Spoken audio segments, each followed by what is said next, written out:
Hello everyone, welcome back to Shajil sir classes. और कैसे हैं आप लोग? मुझे पूरी उम्मीद है आप लोग बहुत बढ़िया होंगे, बहुत अच्छे होंगे, पढ़ाई कर रहे होंगे घर पे। अब टॉपिक स्टार्ट करने से पहले आपको एक काम करना है। क्या काम करना है कि चैनल को सब्सक्राइब कर लें और बेल आइकन को भी दबा दें। तो चलिए अब टॉपिक अपना स्टार्ट करते हैं। आज का टॉपिक हमारा quantum mechanical model of an atom. अब क्वांटम मैकेनिकल मॉडल क्या था? तो बेटा बोहर्स मॉडल तक हम जानते थे।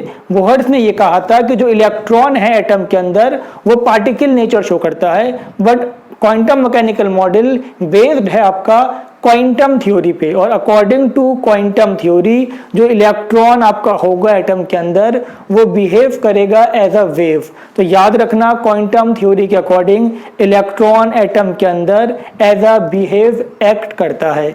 ठीक है बेटा, ये बात समझ में आ गई आपके। अब इस मॉडल को यानी इस स्ट्रक्चर ऑफ एटम को बताने के लिए हमें कुछ नंबर्स की जरूरत पड़ी, जिसको हमने बोला क्वांटम नंबर्स। तो क्वांटम नंबर की हेल्प से हम इस मॉडल को एक्सप्लेन कर सकते हैं। और 4 क्वांटम नंबर्स हमारे पास होते हैं, हम वो अभी डिस्कस करेंगे। सबसे पहले आप देखें यहाँ क्या लिखा है हमने। तो देखो बेटा, it based on quantum theory. According to quantum theory electron in an atom act as wave. This model of an atom explain by the help of quantum number. तो क्वांटम मैकेनिकल मॉडल जो आपका explain होगा वो होगा आपका by the help of quantum numbers. तो quantum numbers वो numbers हैं जिसकी बेसिस पे हमने क्वांटम मैकेनिकल मॉडल को एक्सप्लेन करा था। अब क्वांटम नंबर्स आपके 4 टाइप के होते हैं। पहला आपका है प्रिंसिपल क्वांटम नंबर, जिसको हम स्मॉल एम से रिप्रेजेंट करते हैं। सेकंड है आपका अजीमुथल क्वांटम नंबर, जिसको हम स्मॉल एल से करते हैं। Magnetic quantum number small m, spin quantum number s small s. ठीक है बेटा, अब एक बात समझो, एटम है, एटम के अंदर शेल है, तो शेल को जो रिप्रेजेंट करेगा, जो डिटरमिन करेगा वो प्रिंसिपल क्वांटम नंबर होगा। शेल के अंदर भी सब शेल हैं, सब शेल को जो डिटरमिन करेगा वो क्या होगा आपका, वो होगा azimuthal quantum number. Subshell के अंदर ऑर्बिटल्स हैं, ऑर्बिटल्स को कौन करेगा, मैग्नेटिक क्वांटम नंबर। अब ऑर्बिटल्स के अंदर इलेक्ट्रॉन है, इलेक्ट्रॉन की पोजीशन कौन बताएगा आपको, वो बताएगा आपका स्पिन क्वांटम नंबर। तो ये बात आपके समझ में आई। सपोज आप किसी से बात कर रहे हो या चैटिंग कर रहे हो ऑनलाइन और आपने कहा मैं इंडिया में रहता हूँ, तो क्या वो पहुंच जाएगा आप तक? नहीं। आप बताओगे इंडिया में रहता हूँ, इंडिया की किस सिटी में हूँ, फिर सिटी के किस एरिया में हूँ और कौन सा मेरा हाउस नंबर है। सेम चीज़ वो है। हम ये नहीं कह सकते कि इलेक्ट्रॉन इस शेल में है, इस शेल में है, शेल के किस सब शेल में है, सब शेल के किस ऑर्बिटल में है, और वो ऑर्बिटल में भी कैसा है, क्लॉकवाइज है या एंटी क्लॉकवाइज है। तो हमें ये सब अब डिस्कस करना है, इसको आप कॉपी कर लें। तो बेटा सबसे पहले हम बात करते हैं प्रिंसिपल क्वांटम नंबर की। अब देखो ये होता क्या है, प्रिंसिपल क्वांटम नंबर ये बताता है कि इलेक्ट्रॉन किस शेल में है। ठीक है, ये क्या बताएगा आपको कि इलेक्ट्रॉन किस एटम की किस शेल में है। तो principal quantum number it determine main shell, it also determine the radius of shell and energy of electron present in a shell. ये इलेक्ट्रॉन की एनर्जी भी बताता है कि इलेक्ट्रॉन अगर इस शेल में है तो इसकी कितनी एनर्जी होगी, और ये उसका रेडियस भी बताता है। इसको हम रिप्रेजेंट किससे करते हैं बेटा, स्मॉल एन से।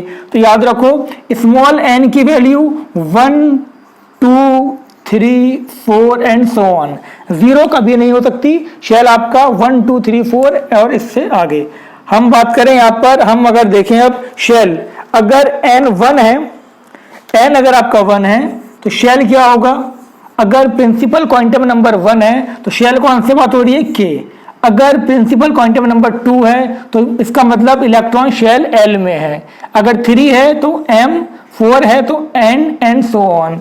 तो बेटा ये बात याद रखें आप कि अगर आपको पता करना है कि इलेक्ट्रॉन किस शेल में है, किस शेल में, तो अगर प्रिंसिपल क्वांटम नंबर 1 इसका मतलब शेल कौन सा है, k। अगर प्रिंसिपल क्वांटम नंबर क्या है आपका 2 तो शेल क्या है आपका l।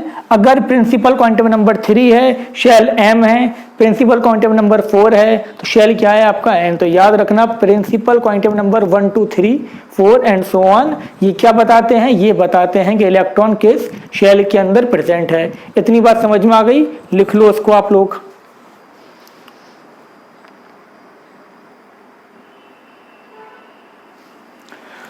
अब हम बात करते हैं बेटा अज़्यूमिथल क्वांटम नंबर, और इसी का दूसरा नाम क्या है, सब्सिडियरी क्वांटम नंबर, और इसी का तीसरा नाम क्या है, इसका तीसरा नाम है आपका एंगुलर मोमेंटम क्वांटम नंबर। इसको डिनोट किससे करते हैं, स्मॉल एन से करते हैं। तो देखो ये क्या बताता है, ये बताता है आपका it determine subshell present in a given shell, shell के किस सब शेल में इलेक्ट्रॉन होगा वो आइडिया हमें इससे मिलेगा। और ये क्या बताता है, it also determine the shape of orbital, ये ऑर्बिटल का शेप भी बताता है। अब ध्यान से देखो, अगर आपके पास एल की वैल्यू आपकी 0 भी हो सकती है, 1 भी हो सकती है, 2 भी हो सकती है, और 3 और 4 भी हो सकती है।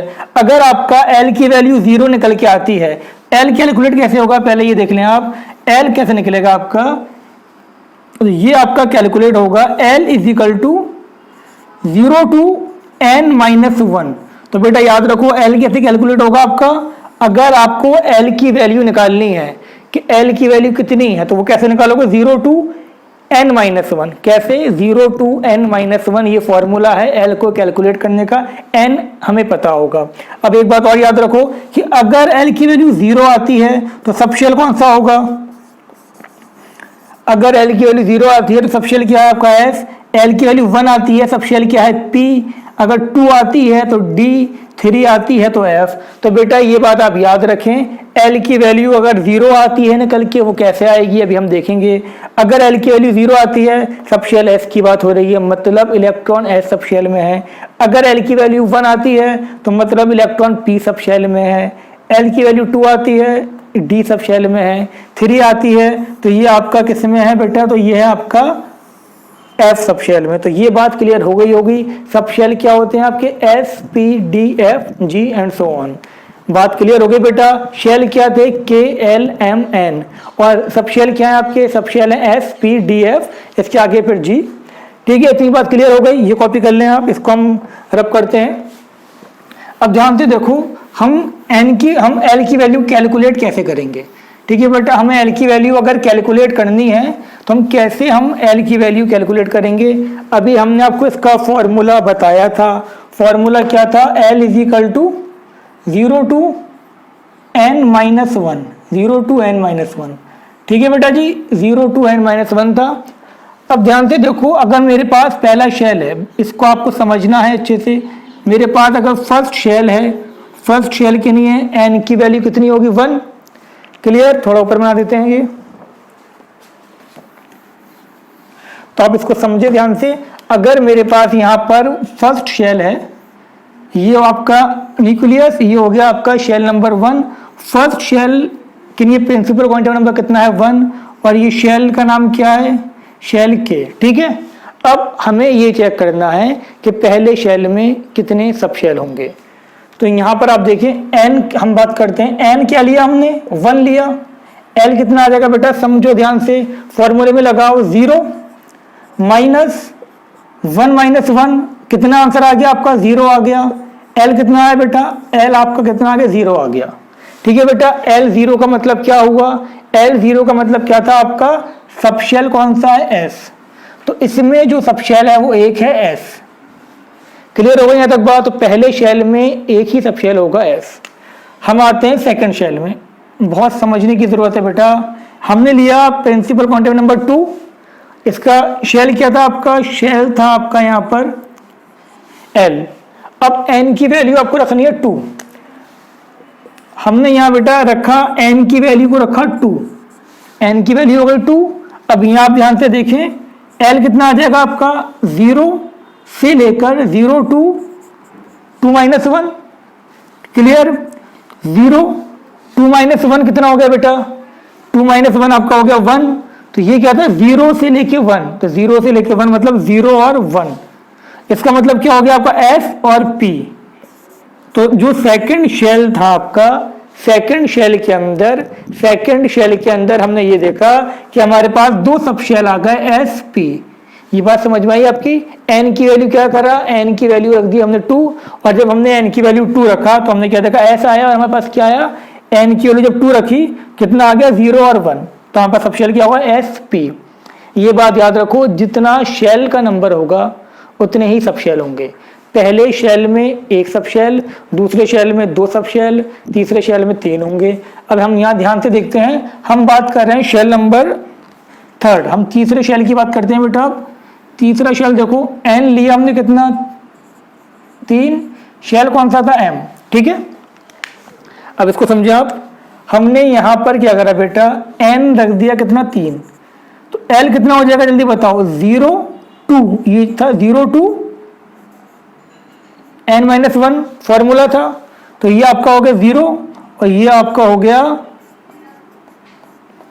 3-1, कितना आ गया, 0 से लेके 2, इसका मतलब 0 1 2 SPD। तो तीसरे शेल में कितने सब शेल हैं बेटा, तीसरे शेल में आपके कितने सब शेल हैं, ध्यान से देखने, वैल्यू कितनी आई थी बेटा इसकी, ये आपका हो गया था 0 2 2, तो वैल्यू कितनी आ गई, 0 1 2 SPD। तो ये बात आप याद रखें कि L आपका आ गया SPDF। तो तीसरे शेल में 3 सब शेल हैं, कौन कौन से, SPDF। L की वैल्यू हमेशा n से 1 कम तक आएगी, n अगर 1 है तो L 0 होगा सिर्फ, n अगर 2 है तो L क्या होगा, 0 और 1, n अगर आपका है 3 तो L क्या होगा आपका, 0 1 2, और अगर इसका मतलब क्या हो गया, SPD।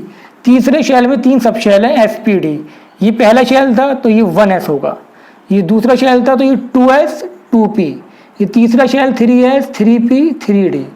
अब हम आते हैं शेल नंबर 4 में बेटा, हमने लिया शेल 4, शेल 4 का नाम क्या था, n, ठीक है। अब हम n की वैल्यू को रखते हैं 4, फिर देखते हैं हमारे पास वैल्यू क्या आती है।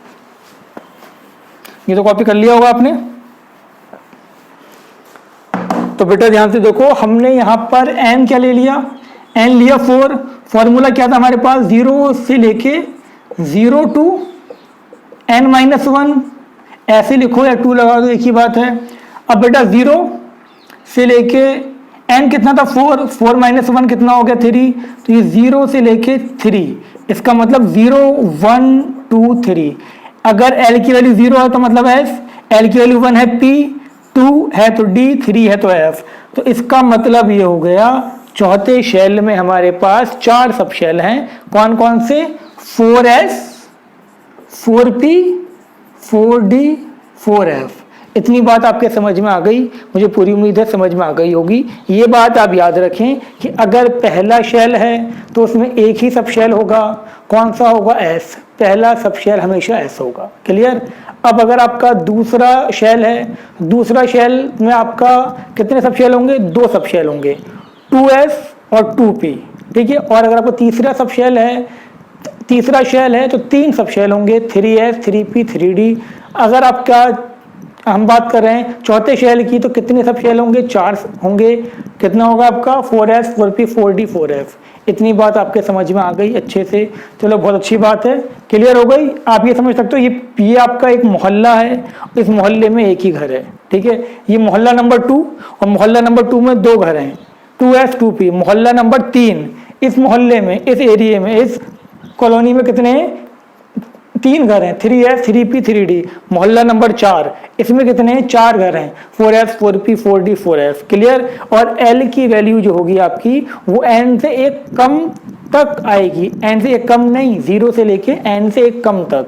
अगर n 4 है तो l क्या होगा, 3 2 1 0 पॉसिबल है।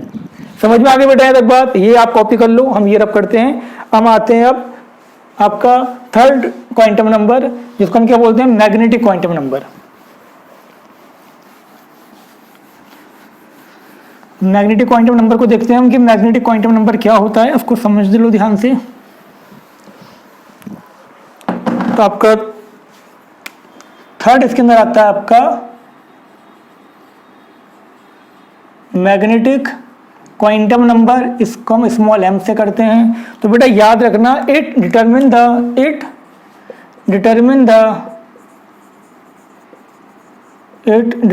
द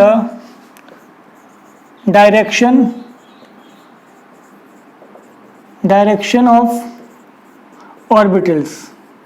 डायरेक्शन की जगह आप ओरिएंटेशन भी बोल सकते थे, वो भी एक अप्रोप्रिएट वर्ड है इसके लिए। बहुत सी बुक में आपको डायरेक्शन मिलेगा और मोस्टली बुक में आपको ओरिएंटेशन मिलेगा। ठीक है, ओरिएंटेशन ऑफ ऑर्बिटल, इसका मतलब कि वो जो आपका ऑर्बिटल है वो किस डायरेक्शन में है, एक्स वाई या जेड।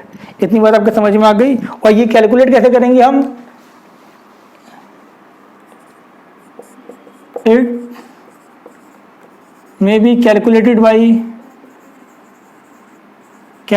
बाई कैसे होगा बेटा, m is equal to minus L to plus L. ये बात याद रखो, फॉर्मूला क्या है इसका, minus L to plus L, और या फिर आपका m is equal to 2l plus 1। ये दो फॉर्मूले सेम ही हैं, इसको आप याद रखें, minus L to plus L. अब समझो बेटा जी ध्यान से, अगर मेरे पास मैंने आपसे कहा कि l कितना है, l है 1। L1 का मतलब क्या होगा, कौन सा सब शेल है, 0 का मतलब S, 1 का मतलब P, तो ये क्या होगा आपका P सब शेल। ये हो गया आपका P सब शेल। ठीक है बेटा, ये हुआ आपका P सब शेल। अब इसका मुझे निकालना है M की वैल्यू। फॉर्मूला क्या था, minus L to plus L. बेटा ध्यान से सुनने वाली बात है, minus L to plus L था, L कितना है 1, तो 1 को नंबर लाइन पे ले जाओ माइनस से प्लस तक। कितना आ गया आपका, माइनस 1, 0 प्लस 1। ये हो गया minus L to plus L. कितनी वैल्यू आ गई मेरे पास, यहाँ पर आ गई 3 वैल्यू, 1 2 3। क्लियर हो गई यहाँ तक बात। तो यहाँ पर हमें पता चल गया P जो था आपका, ठीक है बेटा, एक चीज की इंपॉर्टेंट चीज रह गई, it determine number of orbitals. Important सबसे यही था, it determine number of orbitals. ये बताता है कि गिवन सबशेल में कितने ऑर्बिटल्स हैं। तो हमने क्या देखा, सबशेल अगर P है तो कितने ऑर्बिटल निकल के आ गए, 3। तो यहाँ पर कितने होगा आपके, ये आपके एक होगा आपका Px, एक होगा Py, एक होगा Pz। ठीक है बेटा, ये 3 ऑर्बिटल्स निकल के आ गए। ऐसे यहाँ देखिए आप, हमने जब यहाँ पर लिया आपका, समझो ध्यान से, हमने L की वैल्यू क्या ली, 2 ली, तो M की वैल्यू कितनी आएगी बेटा, -2, -1, 0 प्लस 1 प्लस 2।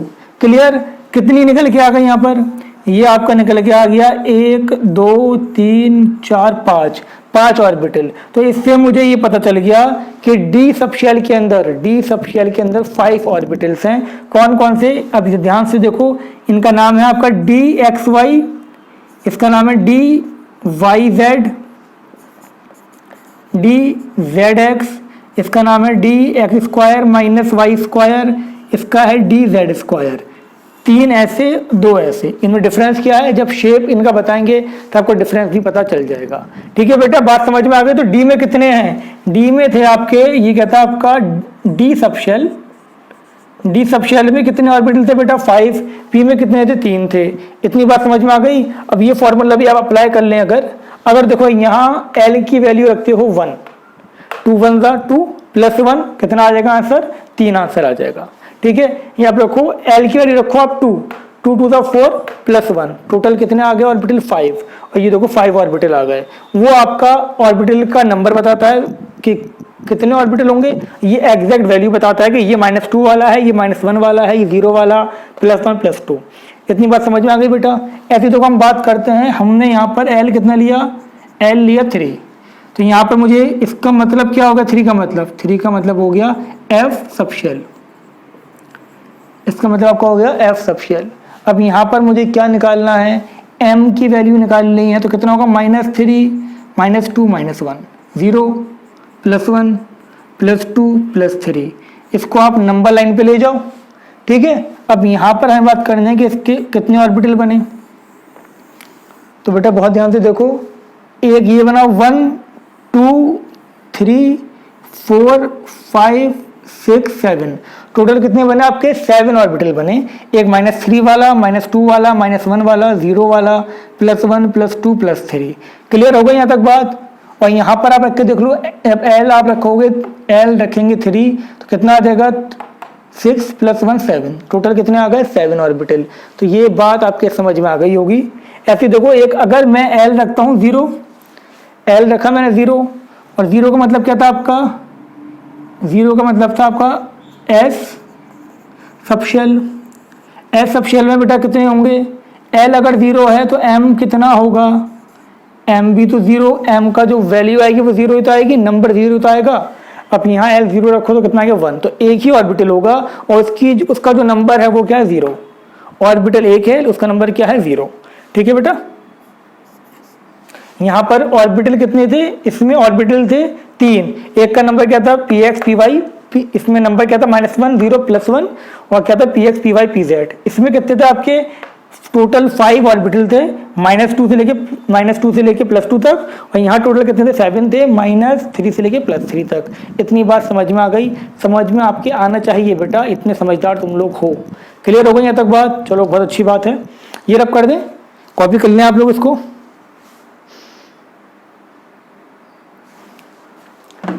लिख लिया, चलो स्टार्ट करते हैं इसके बाद। अब बेटा ध्यान से समझो। नेक्स्ट अब हम बनाने वाले हैं स्ट्रक्चर ऑफ एटम पूरा।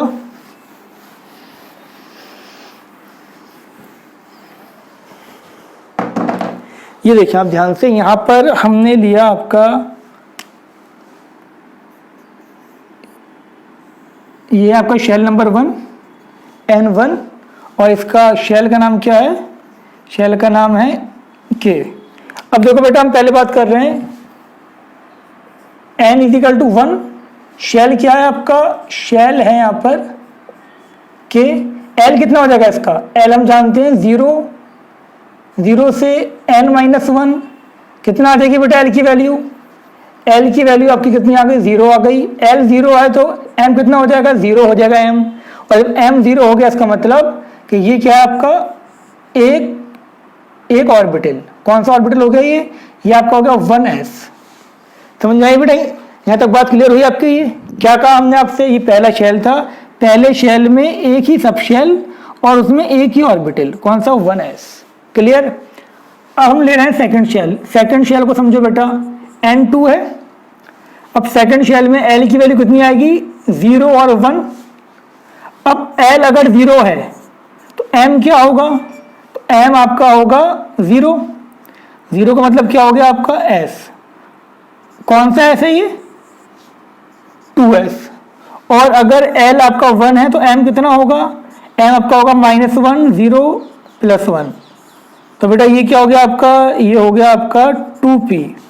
समझ में आई यहाँ तक बात। तो दूसरे शेल में हम अगर दूसरे शेल की बात करें, शेल नंबर 2 की, तो शेल नंबर 2 में, शेल 2 में दो सब शेल हैं S और P। दूसरे शेल में दो सब शेल हैं S P। S में एक ही ऑर्बिटल है, P में 3 ऑर्बिटल हैं, तो क्या हो गई 2p। ऐसे समझो, ये पहला मोहल्ला था, पहला एरिया था, कॉलोनी थी, जो समझना है समझ लो। उसमें एक ही घर था, घर में एक ही कमरा था। ये दूसरा मोहल्ला, इसमें 2 घर, बड़ा मोहल्ला थोड़ा, ये 2 घर हैं और पहले घर में एक ही कमरा है, दूसरे घर में 3 कमरे हैं। ठीक है बेटा। अब देखो हम आते हैं शेल नंबर 3, तीसरे शेल पे आते हैं हम। N अगर मेरे पास 3 है तो बेटा L क्या क्या हो सकता है, जल्दी बताओ L क्या हो सकता है। मैंने बताया था L आपका होगा N से 1 कम तक, तो ये आपका होगा 0 1 2। अब L अगर 0 है तो M कितना होगा, M हम जानते हैं -L2 + L 0 होगा। 0 का मतलब क्या हो गया S। कौन सा S 3s। L अगर आपके पास 1 है तो M कितना होगा बेटा -1 0 +1 कितना हो जाएगा आपका, ये आपका हो जाएगा P। कौन सा P 3p। L अगर आपके पास 2 है तो M कितना होगा -2 -1 0 +1 +2, तो कितना हो गया बेटा 1 2 3 4, ये हो गया 5 3d। तो हमने क्या देखा, हमने ये देखा कि जो हमारे पास तीसरा शेल है, शेल नंबर 3 N3, शेल कौन सा है हमारे पास, शेल हो जाएगा हमारे पास M। इसके अंदर आपके 3 सब शेल हैं, एक है S 3s, एक है P 3p, और नेक्स्ट हमारे पास लास्ट है D 3d। ठीक है बेटा 3d।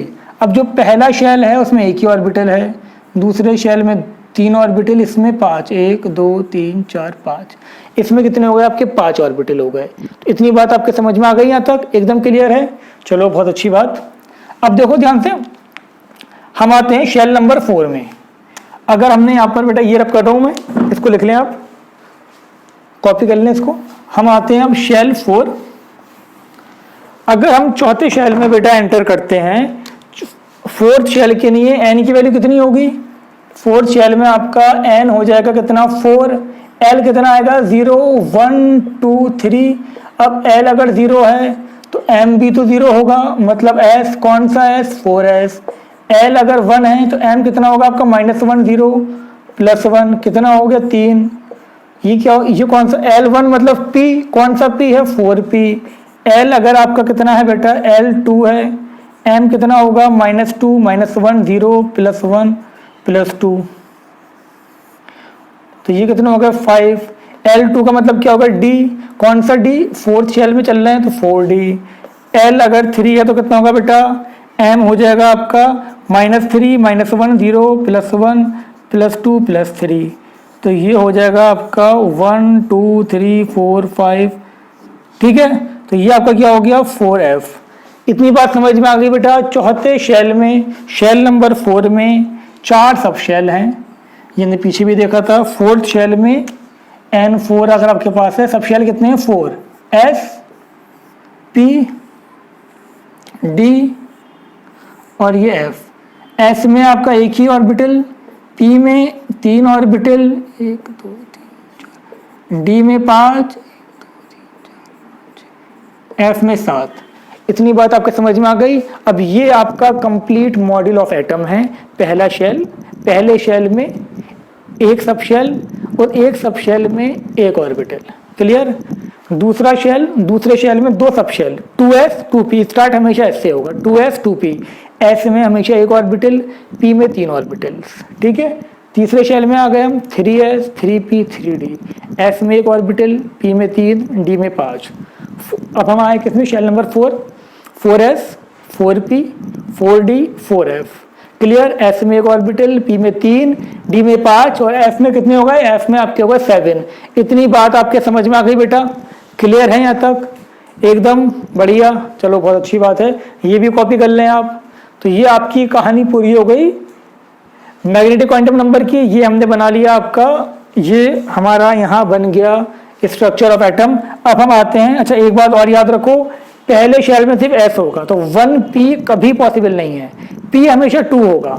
1p कभी पॉसिबल नहीं है, p हमेशा 2 होगा। और दूसरे शेल में d नहीं है, 2d कभी पॉसिबल नहीं है, d हमेशा 3 होगा। ठीक है, f हमेशा 4 से स्टार्ट होगा। ये रब करते हैं हम। अब ध्यान से इसको देख लो। अब हम नेक्स्ट पे आते हैं। नेक्स्ट क्या था हमारा? नेक्स्ट हमारा था इसके अंदर, नेक्स्ट क्या था? वो था हमारे पास स्पिन क्वांटम नंबर। तो हम आते हैं 4th quantum number, spin quantum number. इसको हम ऐसे करेंगे बेटा। एस क्या होगा आपका? या तो +½ होगा। देखो एक ऑर्बिटल अगर आपके पास है, एक ऑर्बिटल में 2 इलेक्ट्रॉन आ सकते हैं, एक उल्टा एक सीधा, एक उल्टा एक सीधा। तो इसका मतलब एस क्या होगा यहाँ पर? अगर हमने अपवर्ड शो करा है तो एस होगा +½ और इसका मतलब है कि ये रोटेट कर रहा है क्लॉकवाइज। +½ का मतलब क्या है? क्लॉकवाइज। और इसको हम रिप्रेजेंट कैसे करेंगे? इसको रिप्रेजेंट करेंगे हम अपवर्ड डायरेक्शन से। और ये हो गया आपका S = -½ और ये क्या हो गया आपका? Anti clockwise, anti clockwise. तो याद रखो S की वैल्यू या तो -½ होगी या +½ होगी। -½ का मतलब है एंटी क्लॉकवाइज, +½ का मतलब है क्लॉकवाइज। ऑर्बिटल में 2 इलेक्ट्रॉन आ सकते हैं। पहला इलेक्ट्रॉन आपका, ये स्पिन बताता है, स्पिन क्वांटम नंबर स्पिन बताता है कि ऑर्बिटल के अंदर जो इलेक्ट्रॉन है उसकी स्पिन क्या है, वो क्लॉकवाइज रोटेट कर रहा है या वो एंटी क्लॉकवाइज रोटेट कर रहा है। ठीक है बेटा। अब अगर आपका S +½ है तो मतलब वो क्लॉकवाइज कर रहा है, S अगर आपका -½ है तो वो एंटी क्लॉकवाइज कर रहा है। तो हम जब पहला इलेक्ट्रॉन उसमें डालेंगे तो वो +½ भी हो सकता है, -½ भी हो सकता है, लेकिन अब मॉडर्न बुक के हिसाब से पहला हमें +½ लेना है। ठीक है बेटा, इतनी बात समझ में आ गई है। अब देखो एक ऑर्बिटल में 2 इलेक्ट्रॉन आ सकते हैं, तो यहाँ कितने आ गए आपके? 2, यहाँ पर 2 आ गए, यहाँ पर 1 2 3 4 5 6। यहाँ पर देखिए आप, हर एक ऑर्बिटल में 2 इलेक्ट्रॉन आ सकते हैं। इसको अच्छे से बना लें आप लोग। ठीक है बेटा जी, एक ऑर्बिटल में कितने इलेक्ट्रॉन आ गए? एक ऑर्बिटल में 2 इलेक्ट्रॉन, एक अपवर्ड एक डाउनवर्ड, एक अपवर्ड एक डाउनवर्ड। जैसे मैं ये फिलिंग कर रहा हूँ ऐसे फिलिंग होती नहीं है, स्लिंग आपको अभी बताएंगे इसके आगे। ठीक है बेटा, तो इससे हमें क्या पता चला, हम ध्यान से देख लें। पहले शेल में मैक्सिमम कितना रखते हैं, 2 इलेक्ट्रॉन। ठीक है, दूसरे में कितना रखते हैं आपके, देखो 2 8, हम जानते हैं दूसरे में कितना रखते हैं 8, तीसरे में कितना रखते हैं आपको 18, तो देखो 18। तो बेटा आपके समझ में आ गए होंगे कि